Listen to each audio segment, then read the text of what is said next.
Hey guys, welcome back to my channel. My name is Sam, and today I kind of have a TBR video plus a little bit of life updates for you guys. So first of all, obviously there's a lot going on in the world, and it's not the time to just continue on as you were. It's the time to talk about racism, not only in America, but across the world, and use your voice, be an ally, listen to people of color, listen to your peers who are trying to educate you. Like I said, right now is not the time to be, what are people saying right now? They're saying it's not the time to simply not be not racist. It's time to be anti-racist because, you know, for so long, we've obviously just been going off of like, oh, well, I'm not racist, so...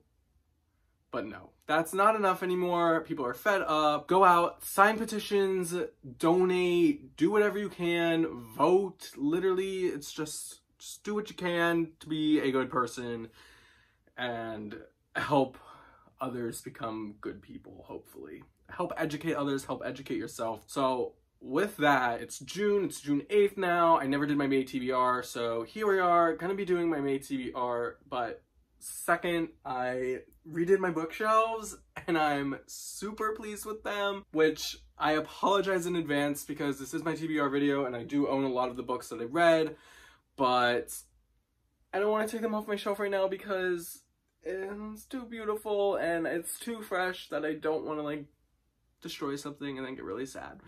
So I'm just gonna be putting a picture up of the book that I'll be talking about. I also just realized I've been saying my May TBR. I meant my May wrap up. I'm not refilming this. It's whatever. But my May wrap up, my June TBR, maybe at the end of this video, we'll see. Because I don't really have too many plans and I've already started reading, so. Okay, so I did not really stick to my TBR that I posted. I stuck somewhat with it, but some books I just like was not in the mood to read, and then therefore never picked them up, and I was just simply in the mood to read other books. Alright, so the first two books I read them back to back, and if you've been keeping up with my videos, then you know that I really wanted to finish the Mortal Instruments and the Infernal Devices series, so the first book that I read was Clockwork Princess, and I adored this book. These books are by Cassandra Clare, by the way, if you weren't aware. Clockwork Princess, not gonna spoil anything, and I don't think this is necessarily a spoiler. It's the series finale of one of my favorite series of all time, so I bawled my eyes out just with it ending. I was just really emotional. It was really good. So well done. Cassandra Clare really stepped her game up, and it was awesome! So yeah, I gave that a 5 stars, obviously. Then the next book I read, going off of that, was City of Heavenly Fire to finish up the Mortal Instruments series, and I adored that book. I do have a reading vlog for it up if you are interested in seeing kind of like my reactions throughout the way of reading it. It is a spoiler-filled video though, so if you have not read it, then I would not check it out, but I think it's a good time. I had such a fun time reading the book. I was nervous because I didn't really know anything about what happened. I knew one spoiler, and I'm so happy that it happened, and I was not expecting the way it happened, but yeah, so it was really good. I give it a 4 stars. It's still, I just felt like the flaws with it were just the fact that it followed books that weren't really 5 stars for me, and so therefore I didn't have that, like, need to give it this series finale of 5 stars. I don't know if that makes sense, but anyways. Okay, okay. I was really in a Shadowhunter mood. The next book that I read was The Bane Chronicles, also by Cassandra Clare, featuring some author friends of hers. And this is a bind-up of short stories of Magnus Bane, kind of throughout his timeline in the Shadowhunter world.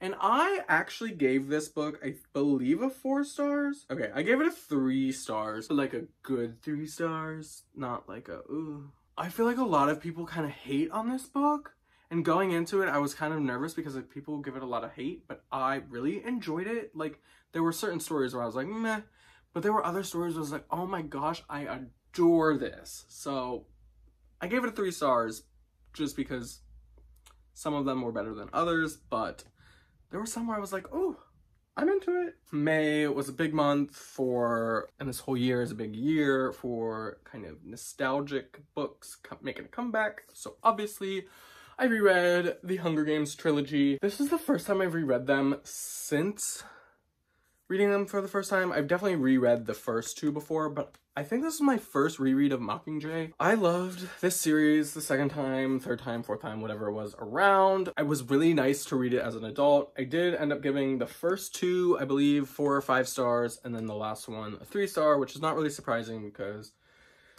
it's not the best, but it's not that bad. I just really wanted to like it this time around. There's just a lot going on in the third book. I feel like these books are very fast-paced, and I think a lot of what I take away and like from them is Katniss's thought process during like anything. She just has such an intricate thought process. Like the things she thinks of, I would never necessarily think that way, and I adore that she does. But then in Mockingjay, I kind of lost that a little bit. And then also I felt that there were so many characters introduced and it was overwhelming, kind of. Yeah, just, if you've read it, then you know. And I feel like most of us have read it at this point. But yeah, I loved my reread. I reread these in anticipation of the Ballad of Songbirds and Snakes. And so, read this. Did not like it at all. I appreciate people who do like it. However, I respectfully disagree. Whenever you read the Hunger Games trilogy and then you read this, it is drastically different, and I am okay with that. However, this is just such, I don't know, I just don't think this is the series to do that with. And this was like a complete 180 from the Hunger Games, in my opinion. Everything that the Hunger Games has that is so good about it, this just lacked for me. Yeah, I understand that Snow is not meant to be like this, I'm a hero, I'm a good guy. I get that, and I get it's sort of like a character study on him, but oof, I did not need it. I did not need it at all. I did not enjoy it. I just found nothing redeeming within him, within any of the story, really. So slow, so slow. I gave it a 2 stars. Just moving on. In May, I participated in the Asian Readathon. In my May TBR video, I talked about the books I wanted to read. I did not stick to that TBR. Well, I sort of did, but if I'm being honest, I cannot remember what the challenges are. And well, I know what the challenges were. I just don't remember which books I picked for those, but I originally picked Love Boat Taipei, and I DNF'd this. I was just not necessarily a bad DNF. I didn't care. I did not care. And it was just that simple. I DNF'd it. So what I did end up picking up though was Frankly in Love by David Yoon. So I gave this book a 3 stars. I did really enjoy it.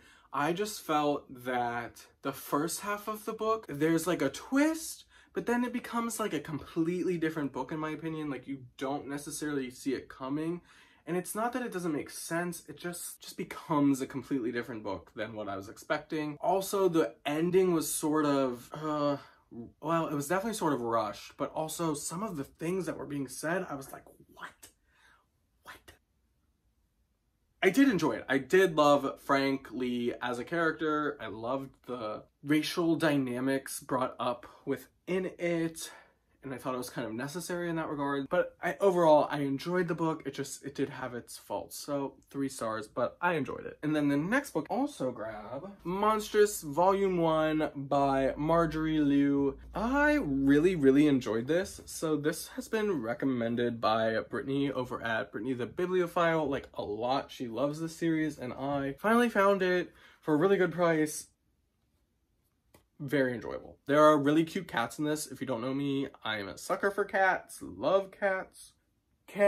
There's like little history lessons. This is a graphic novel, obviously. I don't know if you've read any graphic novels, but a lot of them will have kind of the backstory explained, like maybe between chapters. And this one does it with like cat professors telling the stories. I don't know. I just loved it. I did find myself being a little confused at times just with the world building because it is a very complex world. I give it a 4 stars. That did not hinder me that much, but I really enjoyed it and I can't wait to pick up the rest of them. I'll probably try and find them on my Libby app. It's crazy it's crazy. It's crazy. There's like steampunk, Egyptian, Asian influences. It's so cool and so intricate. And I also really like the main character, but I need to know more about her. Like, I need to read the rest before I can really form my opinion on her, but I like her. Another book that I read for the Asian Readathon was Everything I Never Told You by Celeste Ng, and I listened to it on audio, and it is kind of a murder mystery. It's more along the lines of a mystery within the family. So centers around a family, and they are half Asian, half white, and the eldest daughter goes missing, and in the very beginning, she is kind of narrating in the very beginning, and she has died, and you don't know how she died. The family doesn't even know yet, and it's kind of this mystery around that, but also just the family has kept secrets from each other, and throughout the book you kind of learn all of this like stuff that happens. There's multiple timelines that it follows between the parents and then also the kids. I really enjoyed this. I gave it a 4 stars. The one thing I like about this author is she also read Little Fires Everywhere, which I have not read, but I have watched the show for, and I can just tell that she is so good at interweaving characters and their stories together. I would definitely recommend it. I enjoyed the audiobook too. Oh my god, I'm dying.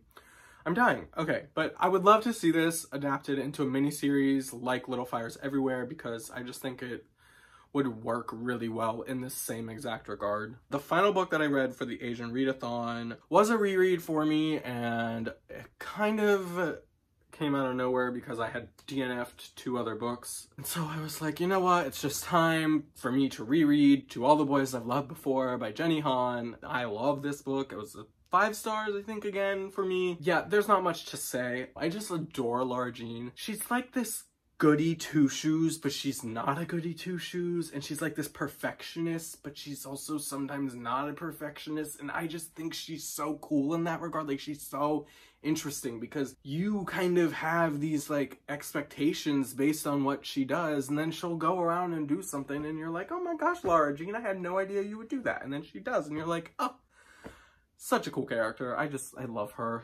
Had to read Lady Midnight by Cassandra Clare, the first book in the Dark Artifices series. Oh my god, I love this book. So good. So good. I still love the Infernal Devices, but like, could this be my new favorite series?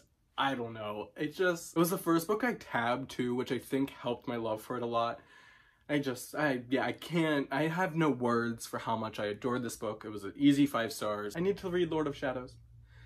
Oh my god. Next 2 that I read were The Battle of the Labyrinth and The Last Olympian by Rick Riordan, and these are the 4th and 5th books in the Percy Jackson series. These are obviously rereads for me. I was already doing a reread kind of in the past year, and these were the 2 books that were next, and I was like, oh my gosh, I think it's time to reread them.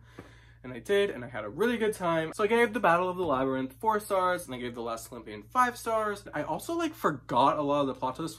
Like, I knew something was coming, and then I forgot. I was like, who is it? I can't remember. And then it happens, and I was like, oh. The final book that I read in May was another graphic novel, and that was Paper Girls by Brian K. Vaughan. I believe that's who wrote it. He is the author of the Saga graphic novel series, and I love Saga. I'm only on the 3rd one, but I've been taking my sweet time with it, and I adore it. But this graphic novel series is similar, but also very different. But basically, we follow 4 girls who are paper girls in the 80s. I actually don't know when it's set. I'm assuming the 80s. It gives me 80s vibes. They're out delivering their newspapers, and then boom, basically the end of the world sort of esque situation is going on. People are like disappearing out of nowhere. It's kind of like Infinity War, like snapping, ghost puff, dusted, whatever, ghost puff.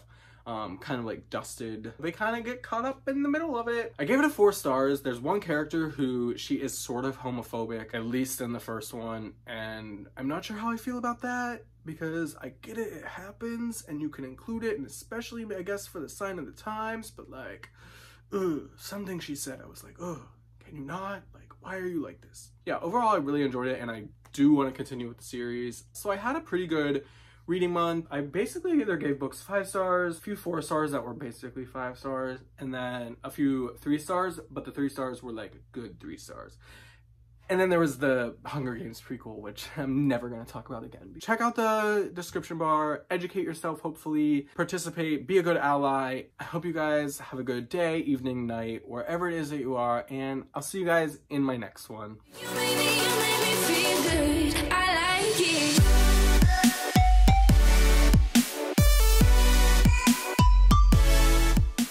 How do I turn this off? This is my camera.